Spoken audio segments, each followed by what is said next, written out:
नमस्कार, मैं Dawood. City news Muzaffarpur में आप तमाम दर्शकों का स्वागत है।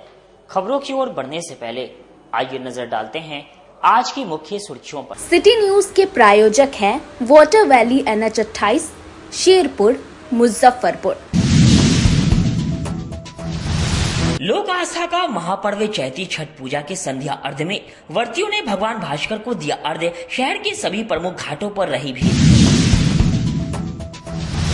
तुर्की थाना क्षेत्र में लूटपाट के दौरान हुए इंजीनियर हत्या मामले में पुलिस ने 72 घंटों में ही घटना में शामिल 4 अपराधियों को किया गिरफ्तार।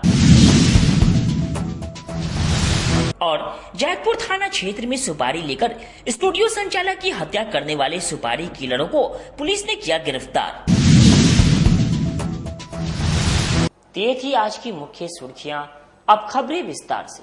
लोक आस्था का महापर्व चैती छठ पूजा के संध्या अर्घ्य को छठ व्रतियों ने भगवान भास्कर को अर्घ्य देकर अपने परिवार की सुख समृद्धि की कामना की। जिले भर में गुरुवार को चैती छठ पूजा की संध्या अर्घ्य शांतिपूर्ण तरीके से संपन्न हुई। छठ व्रतियों ने अपने सगे संबंधियों व स्वजनों के साथ पूजन सामग्री लेकर छठी मैया के गीत गाए और अपने नजदीकी घाटों पर पहुंचे। इसके बाद नदी, तालाब व पोखरों में पवित्र स्नान कर तालाब में खड़े होकर भगवान सूर्य की आराधना की। भगवान सूर्य का पूजन पाठ करके अर्घ्य दान कर पूरे परिवार की मंगल कामना की। छठ व्रतियों द्वारा वैदिक मंत्रोच्चार और छठी मैया के गीतों से माहौल भक्तिमय हो गया। इस दौरान शहर के सीढ़ी घाट, आश्रम घाट, साहू पोखर आदि छठ घाटों पर व्रतियों की भीड़ उमड़ी। जिला प्रशासन की ओर से सभी छठ घाटों पर सुरक्षा के पुख्ता इंतजाम किए गए थे। पुलिस पदाधिकारी व जवान घाटों पर तैनात दिखे। पुलिस द्वारा बदमाशों पर नजर रखी जा रही थी। छठ घाटों के चारों ओर पुलिस जवान भ्रमण कर शांति व्यवस्था बनाने में जुटे थे। वहीं साहू पोखर छठ घाट पर विधि व्यवस्था को लेकर भारतीय सेवा दल साहू पोखर के अध्यक्ष विक्रम सर्राफ ने बताया कि साहू पोखर पर छठ व्रती को किसी प्रकार की कोई परेशानी न हो, इसको लेकर टीम के सभी सदस्य वॉकी टॉकी से लैस होकर विधि व्यवस्था सुचारू रूप से बनाने में लगे हुए हैं। साथ ही छठ व्रती के लिए चेंजिंग रूम, CCTV आदि की भी व्यवस्था की गई है।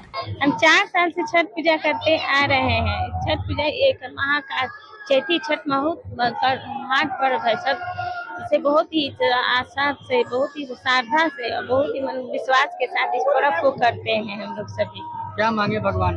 भगवान सब कुछ दिए हैं और क्या मांगेंगे। भगवान की कृपा से सब कुछ है। आगे भी स्वस्थ रहिएगा तो करते रहिएगा। आगे भी जब तक इच्छा होगा तब तक करते ही रहेंगे भगवान की। ये चारों दिन में क्या क्या किए हैं? पहला दिन है नहा का हाथ, जिससे दाल चावल कद्दू का सब्जी बनता है। दूसरा दिन है खरना, जिससे खीर रोटी किया जाता है। और तीसरा दिन है सजिया अर्घ, जिसपे संध्या माँ को अर्घ दिया, डूबते हुए सर को अर्घ देते हैं। और चौथे दिन है सूर्य भगवान उगते हुए अर्घ देते हैं। कोलकाता से देखने आए हैं दीदी के घर छठ पूजा। क्या सुने थे बिहार की छठ पूजा के बारे में? बिहार के छठ पूजा बहुत ही, ये तो हमेशा शुरू से ही चले आ रहे हैं। और ये पूजा करने से सबको मनोकामना पूरा होता है। सबके मन में जो इच्छा होता है वो पूरा होता है। आने वाले समय में भी हर कोई चाहता है कि हम भी छठ पूजा करें। ये देख के उत्साह जगता है कि हम लोग भी आगे छठ पूजा करने का स्टार्ट करें। बिहार का छठ पूजा अच्छा लगा? हाँ, बहुत अच्छा लगा। जितने सुने थे उतना तो रहे, उससे ज्यादा अच्छा लगा। उससे ज्यादा अच्छा लगा। कोलकाता में अच्छा लगता है पर उससे ज्यादा अच्छा लगा। वहाँ भी होता है अच्छा, यहाँ भी अच्छा लगा। और हम लोग भी करना चाहते हैं छठ पूजा। बहुत अच्छा लगा। क्या नाम है? आरती प्रसाद। साहू पोखर की व्यवस्था तो खैर इसमें सवाल नहीं है कि कोई खराब हो सकती है, क्योंकि यहाँ सभी आला अधिकारी, यहाँ नगर निगम के सभी लोगों ने अपना योगदान दिया है। विगत कई दिनों से सभी हमारे मेयर साहिबा भी, हमारे शिव शंकर साहू जी, वार्ड 22 के हमारे संजीव गुप्ता जी, वर्षा सिंह जी, काफी योगदान सराहनीय है उनका, जो लगातार साहू पोखर की व्यवस्था पर ध्यान देते हैं। और साथ ही अभी चारों ओर आप देख सकते हैं कि आज पूरे मतलब कि सफाई का एकदम कंटिन्यू कम से कम 4 बजे तक सफाई चली है। विशेष सुविधा वार्ड 22 की ओर से चलाई गई है। पूरे सफाई अभियान चलाई गई है। जितनी काई की व्यवस्था थी वो वार्ड 22 के हमारे वर्षा सिंह के द्वारा सफाई अभियान चलाई गई थी, जो अभी पूरे मतलब कि स्वच्छ हो चुके हैं। व्यवस्था को लेकर क्या व्यवस्था है? विधि व्यवस्था हमारे जिला प्रशासन की ओर से काफी लोग आए हुए हैं जो सभी छठ व्रतियों के लिए मतलब मॉनिटरिंग कर रहे हैं और जगह जगह पर मतलब कि जगह जगह पर मॉनिटरिंग कर रहे हैं हमारे जिला प्रशासन। तुर्की थाना क्षेत्र में लूटपाट के दौरान हुई इंजीनियर की हत्या मामले में पुलिस ने 72 घंटे में घटना में शामिल 4 अपराधी को गिरफ्तार कर लिया। तुर्की थाना क्षेत्र में इंजीनियर की हत्या मामले का 72 घंटे में उद्भेदन करते हुए एसएसपी सुशील कुमार ने बताया कि पिछले 30 मार्च को तुर्की थाना क्षेत्र में हुई हत्याकांड का उद्भेदन करते हुए 4 अपराधियों को गिरफ्तार कर लिया गया है। उन्होंने बताया कि हत्याकांड को लूट में विरोध करने के कारण अंजाम दिया गया था। इस मामले में 4 अपराधियों को गिरफ्तार किया गया है, जिनके पास से लूटी गई लैपटॉप, मोबाइल और लाइसेंस तथा हत्या के लिए प्रयोग की गई चाकू भी बरामद की गई है। उन्होंने बताया कि मृतक की पहचान शिवम कुमार उर्फ सोनू के रूप में की गई, जो मूल रूप से वैशाली जिला का रहने वाला था और फारबिसगंज में एक निजी बिजली कंपनी में जूनियर इंजीनियर के पद पर पदस्थापित था। एसएसपी ने बताया कि 30 मार्च को वह अपने ससुराल जाने के लिए सुबह बस से तुर्की चौक पर उतरे थे और पैदल ही ससुराल जा रहे थे।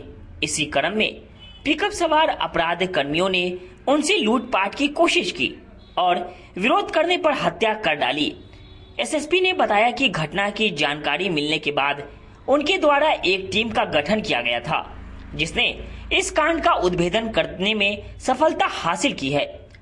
पकड़े गए अपराध कर्मियों की पहचान सुभाष कुमार उर्फ भोला सहनी, साजन बिशुनपुर तुर्की, विजय सहनी गंगोलिया सरैया, धीरज कुमार छाजन बिशनपुर तुर्की और अजय कुमार अजीजपुर सरैया का रहने वाला बताया गया है। उन्होंने बताया कि सीसीटीवी फुटेज के आधार पर मामले की छानबीन जारी है। बरामद चाकू को एफएसएल टीम को सौंपा गया है ताकि वैज्ञानिक आधार पर इसकी जांच हो सके। 30 मार्च 2025 को तुर्की थाना क्षेत्र अंतर्गत में एक सूचना मिली थी कि एक अज्ञात लाश एनएच के किनारे पड़ी हुई है, जिसको तुरंत सत्यापन किया गया थाना के द्वारा और सभी एसडीपीओ और ग्रामीण एसपी के द्वारा वहाँ पे पहुँच करके घटनास्थल का निरीक्षण किया और जो मृतक है उसकी पहचान की गई। मृतक की पहचान शिवम कुमार सोनू जो वैशाली के हैं उनकी रूप में हुई। ये फारबिसगंज में एक निजी कंपनी है, उसमें निजी बिजली कंपनी है, उसमें इंजीनियर के तौर पे काम करते थे और यहाँ अपने रिश्तेदार के यहाँ किसी कार्यक्रम के लिए आ रहे थे। सुबह अर्ली मॉर्निंग में वो बस से उतरे थे और उसके बाद वो पैदल ही अपने जो रिलेटिव के हैं वो जा रहे थे। इसी क्रम में कुछ अपराधियों के द्वारा जो प्रथम दृष्टया घटनास्थल का निरीक्षण करने से हम लोगों को समझ में आया और जो तकनीकी साक्ष्य और अनुसंधान के क्रम में समझ में आया कि लूटपाट की कोशिश में मृतक के साथ जानलेवा हमला हुआ है, जिसके कारण से उनकी वहाँ पर मृत्यु हुई। इसमें मेरे द्वारा ग्रामीण एसपी और एसडीपीओ और एसएचओ तुर्की और बीआईयू की टीम का एक विशेष टीम बनाया गया और इस पर लगातार हम लोग सूचना संकलन कर रहे थे, तकनीकी साक्ष्य उपलब्ध कर रहे थे, तकनीकी साक्ष्य को हम लोग निकाल रहे थे और उसके आधार पे हम लोगों ने 4 अपराधियों की गिरफ्तारी की है। जिस 4 अपराधियों में एक सुभाष कुमार है, वो विष्णुपुर छाजन विष्णुपुर तुर्की थाना का ही है। दूसरा विजय सहनी सरैया थाना का है। अजय कुमार ये भी अजीतपुर थाना सरैया का है और धीरज कुमार ये भी छाजन विष्णुपुर तुर्की थाना क्षेत्र अंतर्गत पड़ता है। इनके द्वारा पूछताछ के क्रम में अपनी जो अपराध की सहभागिता पे संलिप्तता स्वीकार की गई है और उसके अलावा जो मृतक से लूटी गई लैपटॉप थी, मोबाइल था, वो बरामद किया गया है। जो जिस पिकअप से ये लोग चारों अपराधी घूम रहे थे उस एरिया में, उस पिकअप को भी रिकवर किया गया है। उसके अलावा जो मृतक के लाइसेंस, गाड़ी की लाइसेंस थी, वो भी अपराधियों के पास से बरामद की गई है और जो हत्या में चाकू का यूज हुआ था, उस चाकू को भी हम लोगों ने जब्त किया है। उस चाकू को हम लोग एफएसएल में भेज रहे हैं ताकि जो तकनीकी साक्ष्य है, वैज्ञानिक साक्ष्य है, उसको हम लोग कलेक्ट कर पाए। जो सीसीटीवी में फुटेज आए हैं उसको भी हम लोगों ने सीज किया है, उसको भी हम लोग डायरी का पार्ट बनाएंगे ताकि वो वैज्ञानिक साक्ष्य के तौर पर न्यायालय में हम लोग उसको समर्पित कर पाए। ये कोई पुराना इतिहास आपराधिक है या ये लोग ये इसमें जो दो अपराधी हैं इनका पुराना आपराधिक इतिहास है। अन्य दोनों अपराधियों के आपराधिक इतिहास के लिए हम लोग पता कर रहे हैं।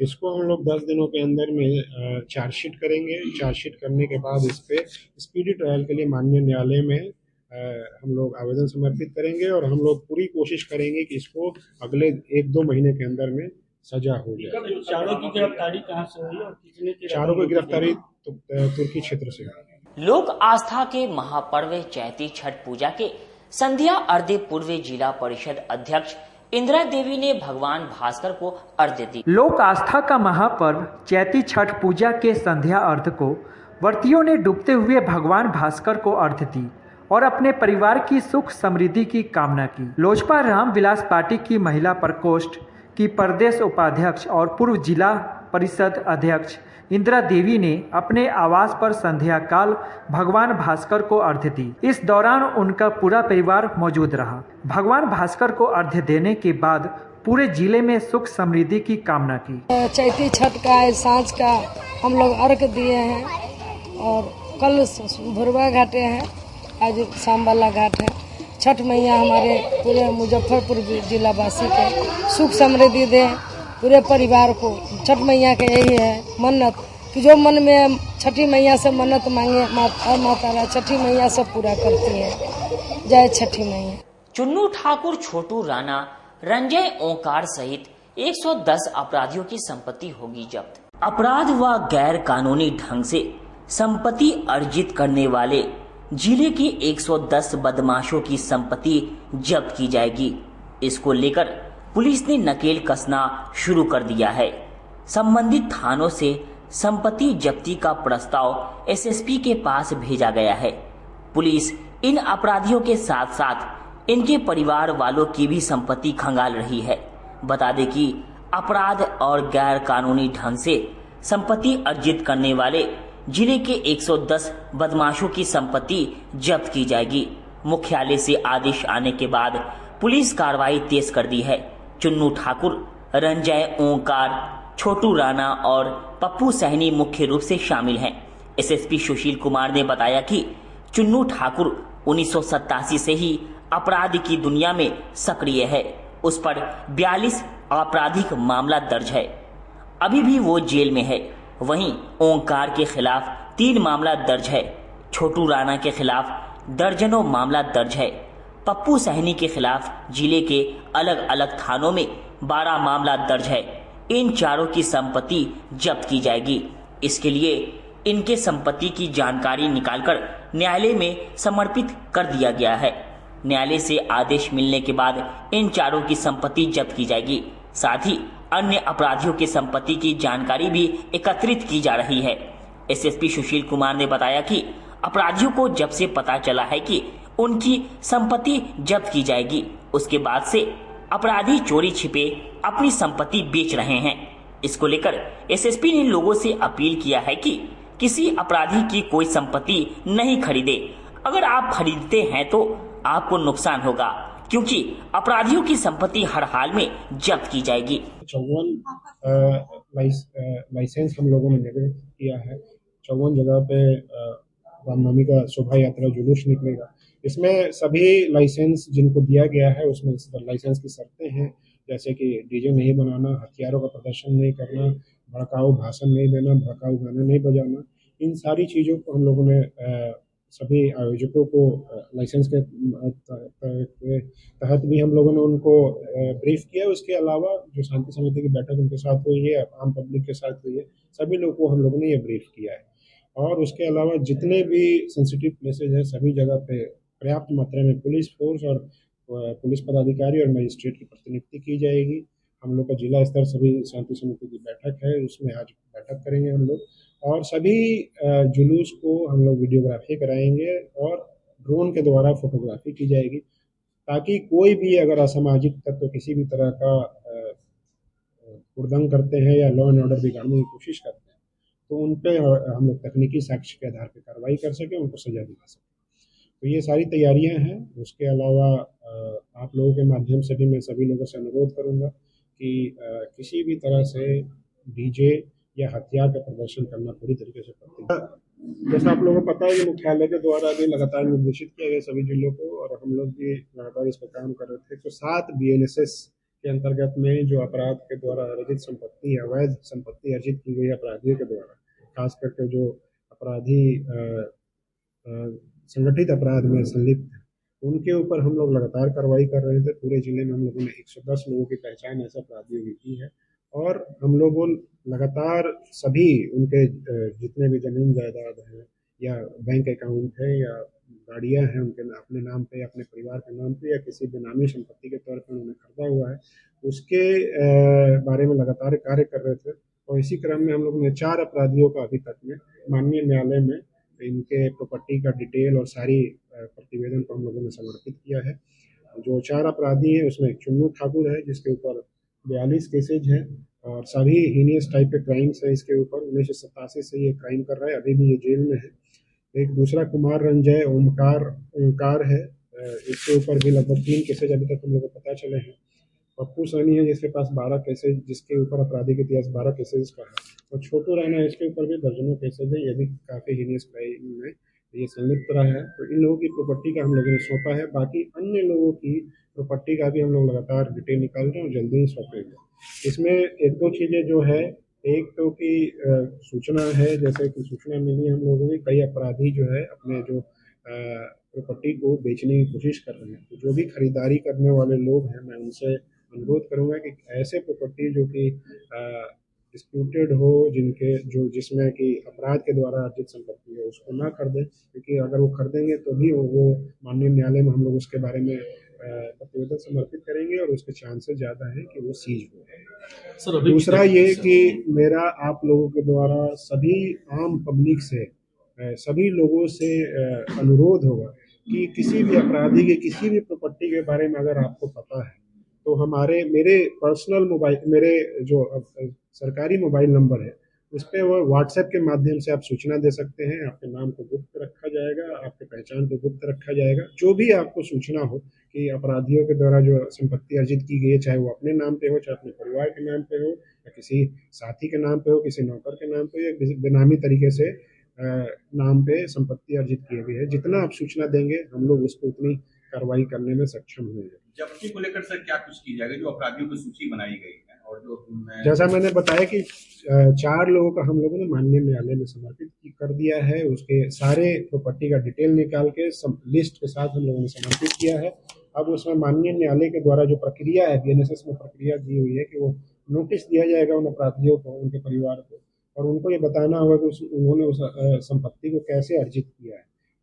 उनको अपना सोर्स ऑफ इनकम दिखाना होगा। अगर वो सोर्स लोकसभा में वक्फ संशोधन विधेयक पास होने के बाद पटाखे जलाकर रंग गुलाल लगाकर मनाया गया जश्न। वक्फ संशोधन विधेयक को बुधवार की देर रात करीब 1 बजे लोकसभा में लगभग करीब 12 घंटे तक चली मैराथन चर्चा के बाद बहुमत से पास कर दिया गया। जदयू, लोजपा और TDP ने विधेयक का समर्थन किया, जिसको लेकर आज बाबा गरीबनाथ मंदिर परिसर में महंत अभिषेक पाठक के नेतृत्व में भव्य हवन कर, पटाखा जलाकर और एक दूसरे को अबीर गुलाल लगाकर खुशी मनाई गई। मौके पर महंत अभिषेक पाठक ने बताया कि इसका स्वागत करता हूं। यह संविधान की सुरक्षा की जीत है। वक्फ जो मन चाहे अब उस पर दावा नहीं कर पाएगा। सामाजिक न्याय की जीत हुई है। गरीब मुसलमानों, महिलाओं, अनाथ बच्चों आदि को भी वक्फ की संपत्ति से लाभ मिलेगा। यह सुशासन की भी जीत है। अब यह बिल राज्यसभा में जाएगा और जब तक यह कानून बन जाएगा तो सभी बुराइयों को वक्फ प्रणाली में थी वह खत्म हो जाएगी। यह बिल गरीब मुसलमानों के अधिकारों को सुनिश्चित करेगा और संवैधानिक व्यवस्था को कायम रखेगा। देखिए, आज कल रात्रि में संसद में जो वक्फ बोर्ड के लिए बिल पास हुआ है, उसी के खुशी में हम समस्त लोग जो हैं मंदिर में बाबा गरीबनाथ का पूजा अर्चना किए हैं, हवन किए हैं और एक दूसरे को अबीर गुलाल लगा के भाईचारा का प्रतीक हम लोगों ने दिखाया लोगों को। और सबसे पहले बात ये है, ये जो वक्फ बोर्ड का बिल पास हुआ है उन लोगों को समझने का फेर है। जो लोग विरोध कर रहे हैं, विरोध वही लोग कर रहे हैं जो कुछ चंद नेता 4% 5% वाले जो है वो लोगों को भरमा रहे हैं कि वक्फ बोर्ड जो है मुस्लिम के विरोध में है। वो समझने का चीज है कि जो गरीब गुरबा मुस्लिम भाई बहन है, उन जो जमीन भूमि जिनको नहीं है उनके लिए ये वक्फ बोर्ड का बिल पास किया गया है। और वो गरीब लोगों को जो है सरकार की ओर से जो वक्फ बोर्ड कब्जा करके रखा है जमीन को, उन लोगों को दिया जाएगा। जो गरीब भाई बहन है, मुस्लिम भाई बहन, उनके लिए ये बनाया गया, उनके फायदा के लिए बनाया गया। लेकिन उनको कुछ चंद नेता लोग जो है वो अपने वोट बैंक के लिए उनको भरमा के और उनसे विरोध करवा रहे हैं। और अगर वो लोग समझे, देखे, तो उन लोगों को समझ में आ गया कि नहीं, ये हमारे फायदा के लिए सरकार काम कर रही है। मोदी सरकार जो है वो मेरे फायदा के लिए काम कर रही है। हवन हम लोग किए कि राज्यसभा में भी आज बिल पास हो जाए, कल तो लोकसभा में पास हो गई। उसके लिए हम लोगों ने भगवान से आग्रह किया है, गुहार लगाया है कि आज राज्यसभा में भी पास हो जाए। क्या लगता है कि पास हो जाएगा? एकदम हम लोग को ऊपर वाले में भरोसा है, और मोदी है तो मुमकिन है, योगी है तो यकीन है, ये पास होना ही है। जब लोकसभा में हो गई तो राज्यसभा में भी हो जाएगा। लगा रहे हैं मिठाई वह बिल पास जो हुए हैं संसद बोर्ड में, उसी की खुशी में हम लोग आज पूजा अर्चना करके, हवन करके पटाखा छोड़े हैं और एक दूसरे को मिठाई खिलाए है। आज राज्यसभा में पास हो जाएगा, इसके लिए हम लोग बाबा गरीबनाथ से गुहार लगाए हैं और हवन किए हैं। गुप्त सूचना के आधार पर उत्पाद विभाग ने कर्जा थाना क्षेत्र के सलाहपुर में एक गोदाम से 30 लाख का शराब जब्त करते हुए केयर टेकर को गिरफ्तार कर दिया। बिहार में शराबबंदी लागू है, लेकिन शराब तस्कर लगातार शराब का कारोबार कर रहे हैं। इस पर लगाम लगाने के लिए उत्पाद विभाग के द्वारा शहरी क्षेत्र के साथ साथ ग्रामीण क्षेत्रों में भी छापेमारी अभियान चला रही है। इसी क्रम में उत्पाद विभाग की टीम ने गुप्त सूचना के आधार पर एक गोदाम से 300 कार्टून से अधिक विदेशी शराब को जब्त किया है। साथ ही एक आरोपी को भी गिरफ्तार किया गया है। उत्पाद थाना प्रभारी दीपक कुमार ने बताया कि गुप्त सूचना के आधार पर करजा थाना क्षेत्र के सलाहपुर में एक गोदाम से शराब की बड़ी खेप जब्त किया गया है। गोदाम के नाम पर टीम के चदरा से घेर कर एक बाउंड्री बनाया हुआ था। जब टीम चदरा हटाकर अंदर घुसी तो बड़ी संख्या में शराब का कार्टून रखा हुआ है, जिसके बाद पुलिस ने शराब को जब्त कर गोदाम के केयर टेकर को भी गिरफ्तार कर लिया। गिरफ्तार केयर टेकर की पहचान जैतपुर थाना क्षेत्र के रेपुरा निवासी राजू कुमार के रूप में हुई है। गोदाम के संचालक और शराब माफिया के संबंध में जानकारी एकत्रित की जा रही है। अभी हम लोग ये जिला पदाधिकारी महोदय के आदेशानुसार नित्यदिन छापामारी कर रहे हैं और इसी छापामारी अभियान में कल करजा थाना क्षेत्र के बंगरी गांव से उत्तर एक जगह है सलाहपुर, वहीं पे एक टीन का चदरा से वो बाउंड्री वाल किया हुआ एक गोदाम हम लोग को मिला, जिसमें से कि विदेशी शराब की लगभग 300 कार्टून वही टीन के चदरा से पैक किया हुआ बरामद किया है। वो अलग अलग ब्रांड का है, एक इंपीरियल ब्लू और दूसरा ब्लैक टाइगर, विदेशी शराब की ब्रांड। और वो गोदाम का जो केयर टेकर है उस वक्त वो राजू कुमार, जो कि रेपुरा रामबल्ली थाना जैतपुर का रहने वाला है, उसको गिरफ्तार किया गया। अभी हम लोग उस गोदाम के संचालक और जो भी माल के वहाँ भंडार करता है उसके बारे में इनपुट ले रहे हैं। जैसे ही उन लोगों का नाम पता चलेगा अग्रेतर कानूनी कार्रवाई। ये तो अब इंक्वायरी का विषय है, अभी तक इस बात की पता नहीं चल पाया है कि खेप कहाँ से आई, लेकिन अगर उसमें हम लोग इन्वेस्टिगेशन में आगे बढ़ेंगे तो सारा उसका बैकवर्ड फॉरवर्डिंग के पता चलेगा। जी, सारी कार्रवाई गुप्त सूचना के आधार पर। ये तो इसमें नॉट फॉर सेल इन हिमाचल प्रदेश लिखा हुआ है, तो संभव है कि हिमाचल प्रदेश से बाहर ही इसका बिक्री करना था। एक गिरफ्तारी हुई है राजू। जैतपुर थाना क्षेत्र में सुपारी लेकर स्टूडियो संचालक की हत्या करने वाले सुपारी किलर को पुलिस ने गिरफ्तार कर दिया। मुजफ्फरपुर पुलिस ने स्टूडियो संचालक हत्या मामले में शूटर समेत 3 अपराधियों को गिरफ्तार कर लिया है। उनके पास से हथियार, गोली, स्मैक समेत कई सामान बरामद किया गया है। मुख्य आरोपी अभी फरार है। उसके गिरफ्तारी के लिए पुलिस छापेमारी कर रही है। आपको बता दें कि मुजफ्फरपुर जिले के जैतपुर थाना क्षेत्र में 4 मार्च को स्टूडियो संचालक अरविंद सिंह को अज्ञात अपराधियों ने गोली मारकर हत्या कर दिया था, जिसके बाद मृतक के पुत्र अनुज कुमार के आवेदन के आधार पर कांड संख्या 36/25 दर्ज किया गया। एसएसपी सुशील कुमार के द्वारा एक टीम गठित किया गया। गठित टीम के द्वारा सीसीटीवी, मानवीय और तकनीकी तरीके से मामले की जांच की जा रही थी। इसी क्रम में गुप्त सूचना पर 3 अपराधियों को गिरफ्तार किया गया है। इनके पास से एक देसी कट्टा, 2 कारतूस, 50 पुड़िया स्मैक, 4 मोबाइल और घटना में इस्तेमाल बाइक को भी जब्त किया गया है। गिरफ्तार अपराधियों की पहचान जैतपुर थाना क्षेत्र के विवेक कुमार, साहेबगंज थाना क्षेत्र के विशाल और दिलखुश कुमार के रूप में हुई है। इनके निशानदेही पर गिरोह के अन्य सदस्यों की गिरफ्तारी के लिए पुलिस छापेमारी कर रही है। ग्रामीण एसपी विद्यासागर ने बताया कि विवेक और दिलखुश शातिर अपराधी हैं। इन दोनों के खिलाफ जिले के अलग अलग थानों में आधा दर्जन से अधिक आपराधिक मामला दर्ज है। पूछताछ में उसने बताया कि एक व्यक्ति के द्वारा उसे अरविंद सिंह की हत्या करने के लिए सुपारी दी गई थी। एडवांस के रूप में कुछ पैसा मिला था, वही कुछ पैसा बाकी था। सुपारी देने वाले ने बोला कि हत्या के बाद पूरा पैसा देगा। इस मामले में विवेक सहित 3 अपराधियों को गिरफ्तार कर लिया गया है, लेकिन सुपारी देने वाला अभी फरार है।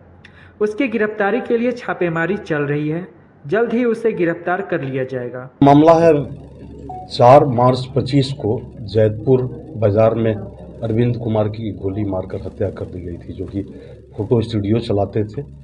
और इस घटना के बाद से काफ़ी ये संवेदनशील घटना थी। इसके बाद से काफ़ी हम लोग ने अनुसंधान किया। बीते 2 अप्रैल की, जो कल ही की बात है, कल ऐसा मानवीय इनपुट मिला कि 2 लोग जा रहे हैं जिनके पास की कुछ कोई कार्य करने जा रहे हैं, और कि वो बिल्कुल देखने से लग रहा है कि कहीं कोई न कोई घटना करेंगे। फिर वायरलेस के आधार पर हम उन्हें चारों तरफ इस सूचना को दौड़ा दिया और हर जगह चेकिंग लगाई गई। इसमें शेख घनमत, जो कि जैतपुर में ही है, चकमल उसको कहते हैं, वहाँ पर भी वाहन चेकिंग के दौरान एक मोटरसाइकिल पर 3 सवार लोग थे, जो कि उनको रोका गया। रोकने के क्रम में ये भागने की कोशिश की और बाद में गिरफ्त में ले लिया गया। उसके बाद से ये जो भी कार्रवाई हुई, जैतपुर थानाध्यक्ष ने अपने एसडीपीओ को बताया, एसडीपीओ सरैया अपने बरिया को बताया, बरिया पुलिस अधीक्षक महोदय के निर्देशन पर फिर अनुसंधान शुरू किया गया। और एक ये चीज़ बताना चाहते हैं कि चकमल में जहाँ वाहन चेकिंग हो रही थी, तो इन लोगों के पास से पहले तो 3 लोग मिले, जिसमें कि नाम बता देते हैं। एक विवेक कुमार हैं, दूसरे दिलखुश कुमार हैं, तीसरे विशाल कुमार।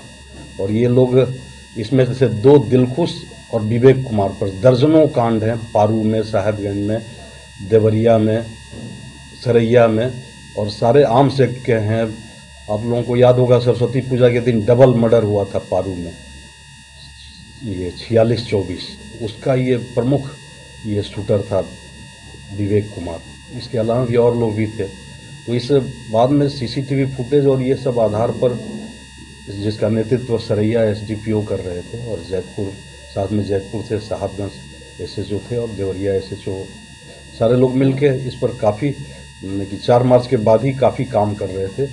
इस दौरान जैसे ही ये जो वाहन चेकिंग के दौरान गिरफ्तारी हुई है, इन लोगों का खूब अच्छे ढंग से ये दिखाया गया। तो सबसे पहले सीसीटीवी में जो अपाची मोटरसाइकिल घटना के समय की थी, जैतपुर बाजार वाली घटना, तो वो अपाची, सेम अपाची मिल गई, जिसका कि उसमें इसका प्रयोजन था। और साथ में एक चीज़ बताना भूल गए कि वो जो दिलखुश कुमार है, उसके पास से एक देसी कट्टा मिला और कारतूस भी मिला। और जो विवेक कुमार है, उसके पास और दिलखुश दोनों के पास वो स्मैक 50 पुड़िया की, 50 के आसपास 50 पुड़िया है, जिसका कि वजन कराया गया है, जो कि अभी नहीं बताया जा सकता है। और इस पर दिलखुश ने स्वीकार किया है कि मैंने जैतपुर वाला घटना है उसको मैंने अंजाम दिया है। विशाल के बारे में बता रहा है कि विशाल है, और एक और व्यक्ति जो कि विवेक नहीं है। विवेक तो बाहर बैठ करके ये सारे लोगों को अंजाम दे रहा था, क्योंकि अभी वो थोड़ा सा दिव्यांग हो गया है, तो वो अलग बैठता है और बाकी लोगों से काम करवाता है। तो एक और व्यक्ति जो अभी तक बच रहा है, जिसको हम लोग अनुसंधान में लाएंगे। लेकिन जितने इस घटना में, जयपुर वाली घटना में जितने भी लोग संलिप्त थे, उनको गिरफ्तार कर लिया गया है और लोग अपना कन्फेशन भी उन्होंने किया है। और सबसे बड़ी बात है कि सीसीटीवी फुटेज और प्रयुक्त मोटरसाइकिल भी हम लोगों के संज्ञान में है और हम लोगों के गिरफ्त में है, वक्त हो चुका है एक छोटे से ब्रेक का। बने रहिए हमारे साथ, देखते रहिए सिटी न्यूज मुजफ्फरपुर।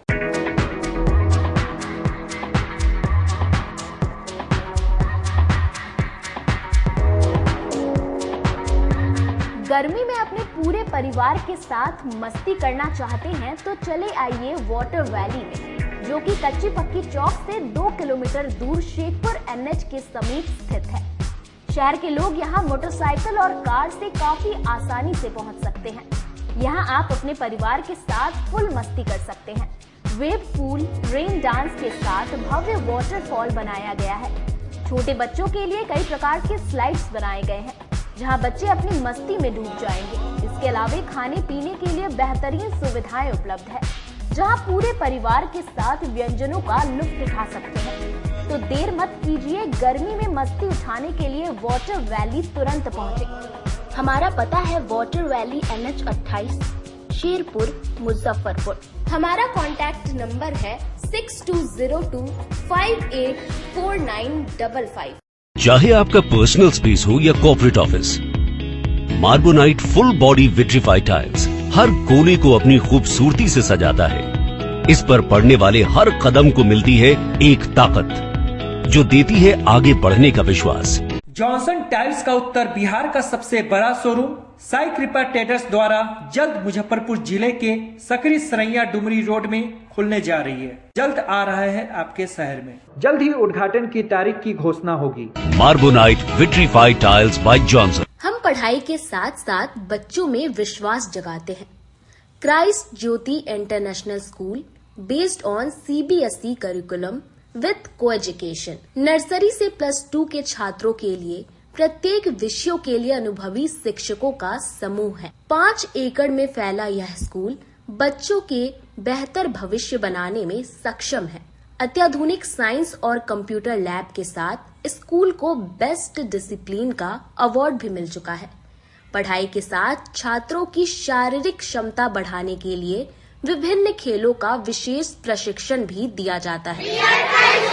नर्सरी से +2 तक के लिए नामांकन प्रारंभ है। हमारा पता है Christ Jyoti international school, Dharmoday Sthali, Madhopur, Rusta, Muzaffarpur. Contact us on 947122 108 7352 664757।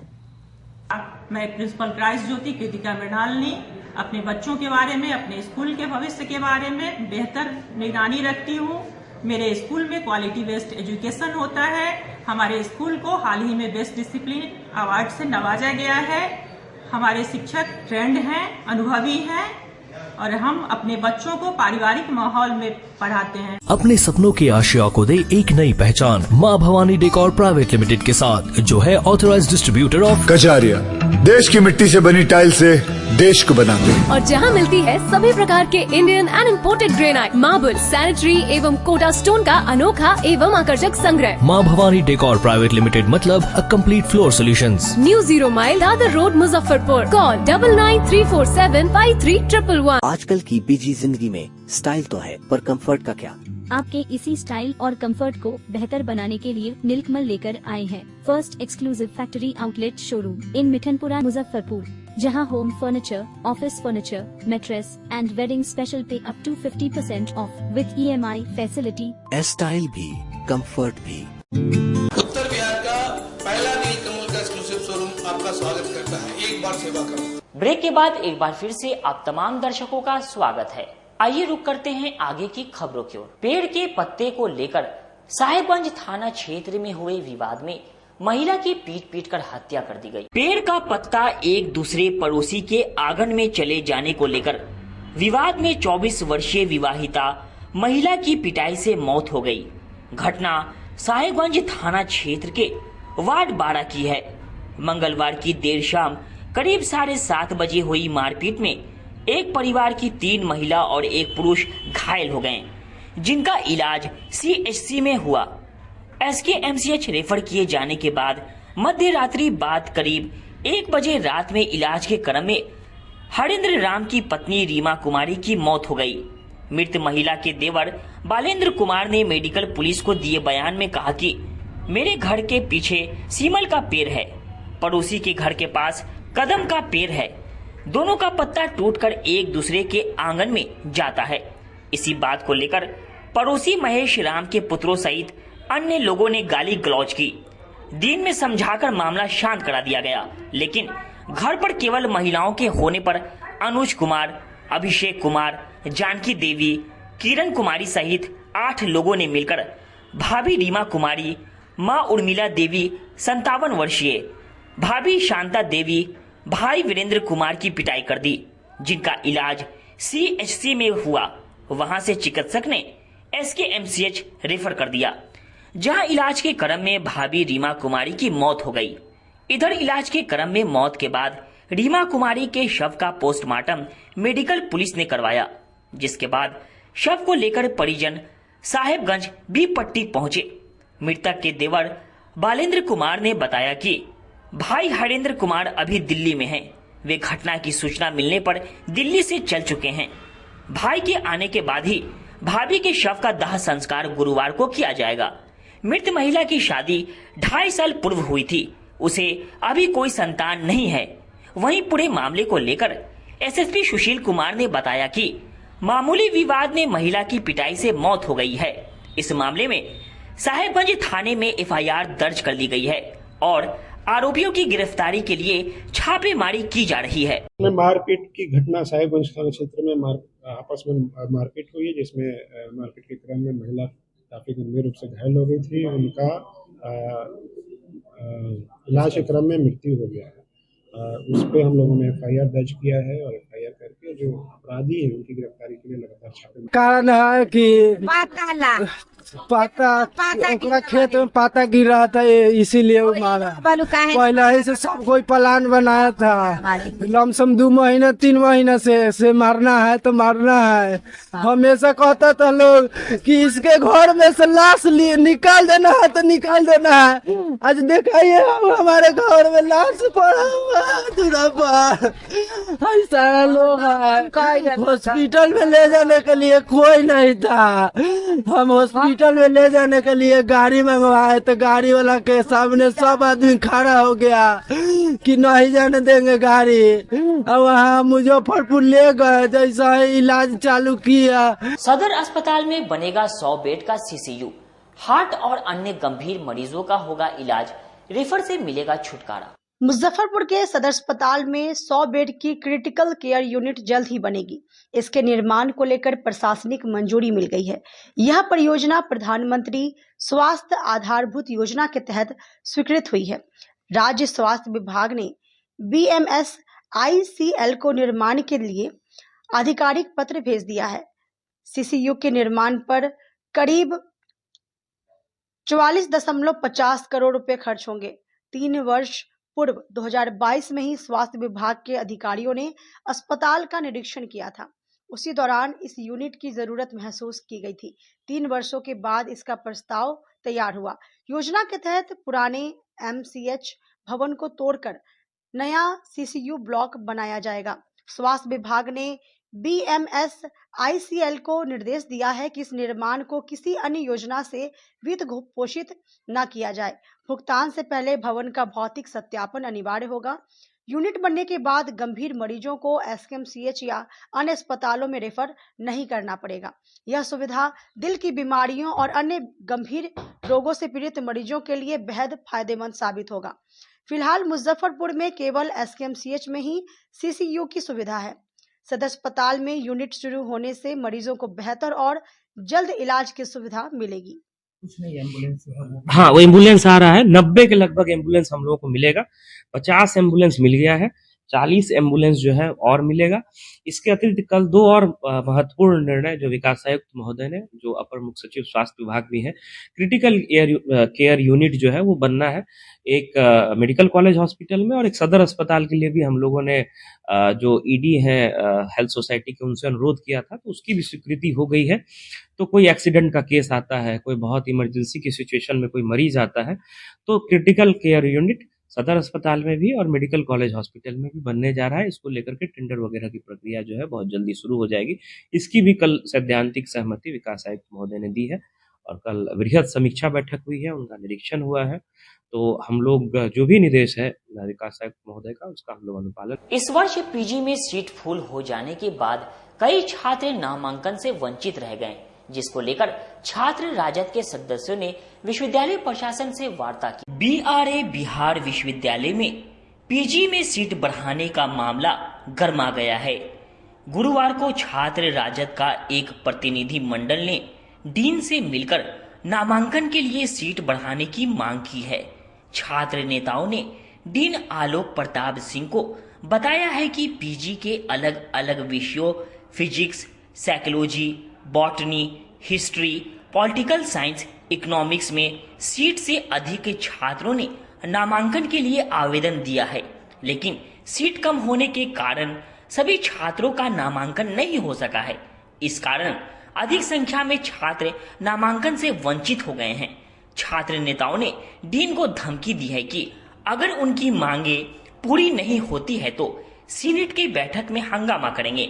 वहीं छात्र नेता चंदन यादव ने बताया कि पीजी सत्र 2024 से 26 के नामांकन में सीट बढ़ाने की मांग की है।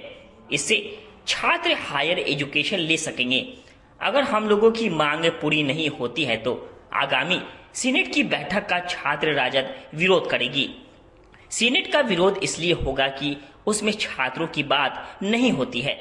हम लोगों ने 20% सीट बढ़ाने की मांग की है। सत्र 24 से 26 में नामांकन के लिए पूर्व निर्धारित सीटों के अपेक्षा कई गुने अधिक छात्रों ने नामांकन के लिए आवेदन दिया है, जिसके परिणाम स्वरूप नामांकन तो पूर्व निर्धारित सीटों पे ही हुआ। बहुत सारे छात्र छात्राएं नामांकन से वंचित हो गए, जिसको लेकर मैंने कल कुलपति महोदय को सीट बढ़ाने को लेकर ज्ञापन दिया है और आज छात्र कल्याण अध्यक्ष जी से वार्ता हमारी हुई है।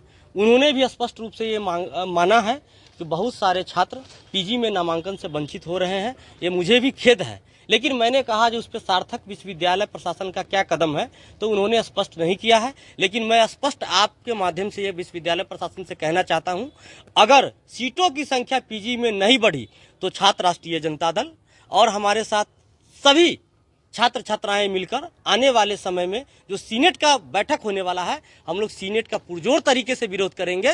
जो इन लोगों ने परंपरा बना लिया है, जो सीनेट सिर्फ बजट बनाने के लिए और बजट पास करने के लिए है, तो ऐसा नहीं होगा। सीनेट में कभी बात नहीं होता है quality of education, moral of education, attendance of student in class, इन सब चीजों पे कभी बात नहीं होता है। सिर्फ बजट बनाना और बजट को पास कराने के लिए सीनेट है। इन लोगों की मंशा यही है। लेकिन मैं मानता हूं सीनेट विद्यार्थियों के लिए है, विश्वविद्यालय के लिए है। अगर विश्वविद्यालय में छात्र हितों की बात नहीं होगी तो सीनेट भी सुचारू ढंग से जो बैठक होना है सीनेट का वो नहीं हो पाएगा। अगर ये लोग चाहते हैं जो सीनेट के बैठक सही तरीके से सफल हो तो ये लोग ये नामांकन में पीजी के नामांकन में सीट बढ़ाएं और बच्चों को नामांकन ले, ताकि वो लोग बच्चा हायर एजुकेशन में नामांकन लेके आगे की पढ़ाई पूरी कर सके। उनको हायर एजुकेशन से ये लोग वंचित नहीं कर सकते। खबरों का सिलसिला यहीं होता है समाप्त। अब मुझे और मेरी पूरी न्यूज टीम को दीजिए इजाजत। कल फिर मिलेंगे आपसे शहर की तमाम खबरों के साथ। नमस्कार।